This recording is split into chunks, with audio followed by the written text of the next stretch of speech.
Hoje a gente vai conversar sobre uma nova lei aí de segurança de alimentos que os Estados Unidos lançou. Vamos lá.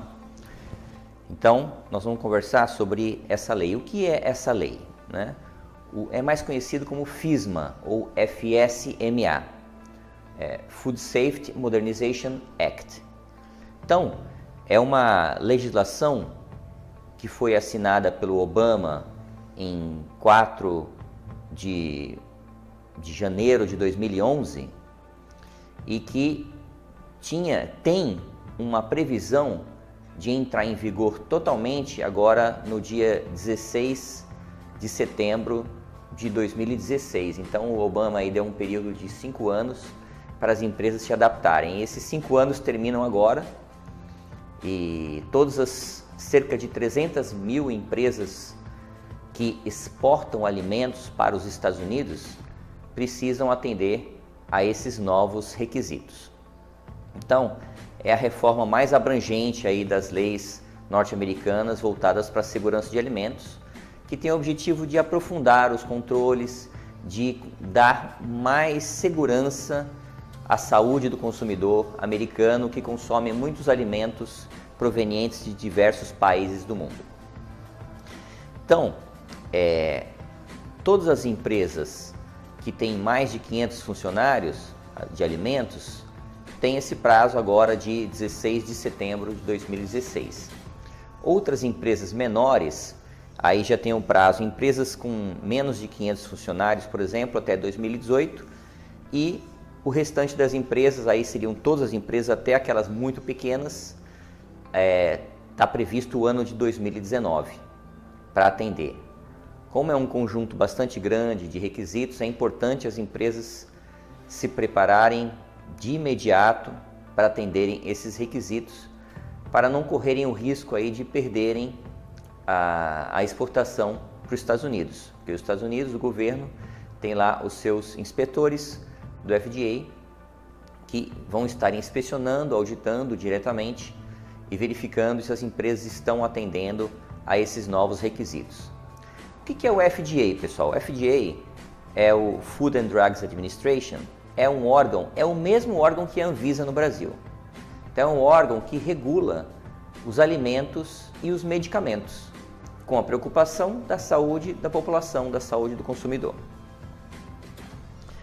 Então, o que é que o FSMA ele exige? Ele exige duas coisas. As boas práticas de fabricação, conhecidas como PPR, Programas de Pré-Requisitos, e exige um plano de segurança de alimentos. Esse plano de segurança de alimentos, ele é composto de uma análise de perigos e das medidas ou dos controles preventivos específicos que vão ser identificados durante essa análise de perigos. Mas vamos começar então pelos PPRs. Então, a norma, a lei, o FSMA, ela exige que a empresa tenha as boas práticas. As boas práticas são bastante similares às legislações brasileiras. Então, elas se baseiam em controles de pessoal, de saúde, higiene de pessoal, controles das instalações.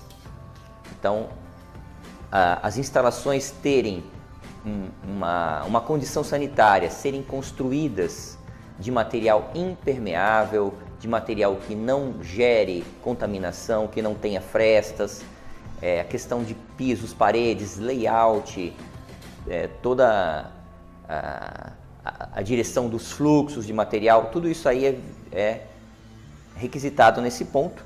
A parte de operações sanitárias, que aí entra manutenção, sanitização, controle de pragas, potabilidade de água, manejo de resíduos, a parte de equipamentos e utensílios sanitários, controles de processo, que é controle de recebimento de matérias-primas, as operações sanitárias da empresa, a parte de armazenamento e distribuição e a parte de retrabalho.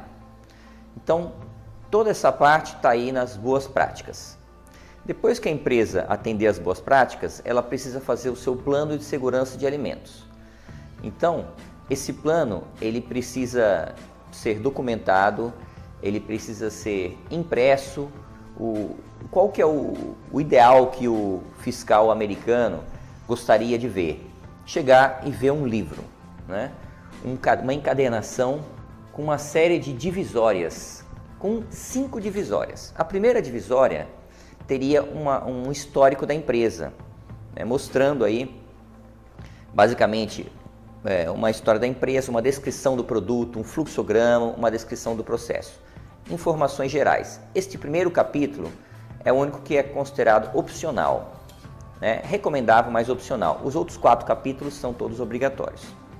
O segundo capítulo, então, seria a parte de análise de perigos, o segundo capítulo. Então, é basicamente o APPCC, mas não é o APPCC. É chamado de HARPC, HARPC, né? Que é em inglês análise de perigos e medidas ou controles preventivos baseados em riscos. Então, Hazard Analysis and Risk-Based Preventive Controls.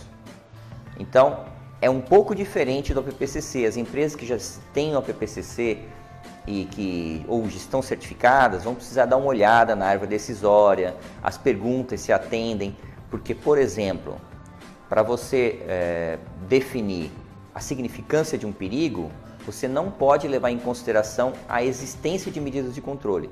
Você tem que imaginar, vamos supor, você recebe uma matéria-prima e você seca a matéria-prima logo de cara. Isso reduz o perigo. Mas você tem que esquecer que você tem essa medida de controle e considerar se existe esse perigo na matéria-prima, eu tenho que ver a severidade dele.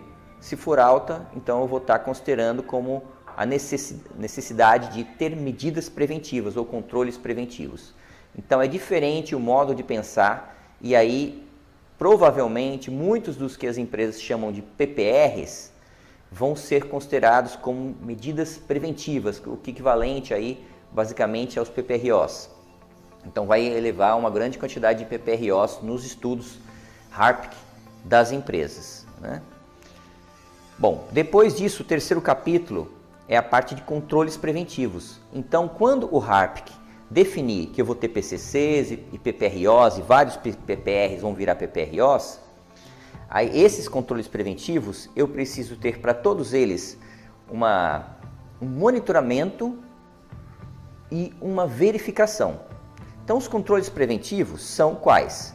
Os PCCs e depois os controles de processo, que seriam os PPROs, depois os controles de alergênicos, são controles preventivos, os controles de sanitização, que foram definidos na análise de perigos como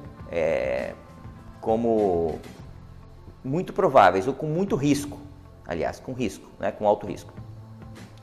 A parte de gestão de fornecedores, que é um terceiro tipo de controle preventivo, que, se definido lá na análise de perigos, vai ser necessário também o monitoramento e a verificação como se fosse o antigo PCC.